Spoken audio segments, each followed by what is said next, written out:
Praise be Jesus Christ. There's a basic principle in the spiritual life, and it goes something like this. If your favorite sports team loses a game and it makes you totally sad, you're just devastated, you're cranky for a few days, or if your favorite character in a soap opera decides to dump her boyfriend and this just wrecks you and makes you, weep out of sadness, and yet at the same time you hear that a formerly Christian country in Europe has almost completely abandoned the faith, or that Catholics are being killed in a country far away, or that the number of young Catholics who are walking away from the faith just keeps going up and up. You hear these things about your faith and you're like, oh well, I guess that's a little disappointing.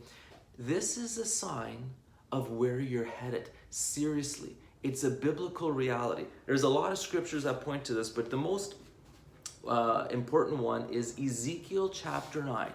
Ezekiel is told that Jerusalem is going to be destroyed because of her abominations.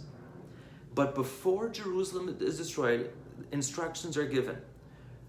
Go through the city, through Jerusalem, and put a mark upon the foreheads of the men who sigh and groan over all the abominations that are committed in it. So those who are grieved, who sigh, who mourn, who weep over the abominations committed in Jerusalem, those people have a sign placed on their foreheads by an angel, and it goes on to say, destroy the city, but touch no one upon whom is the mark, and begin in my sanctuary. So destroy the city.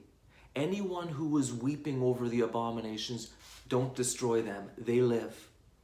And begin in the sanctuary, because the priests of the sanctuary are the ones who are supposed to be weeping most over the abominations in the city.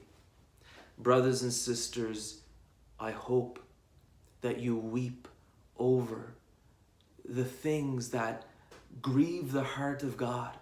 And if you don't, and if you are weeping over petty things, then you need to ask yourself where you're going to spend eternity. Viva Cristo Rey.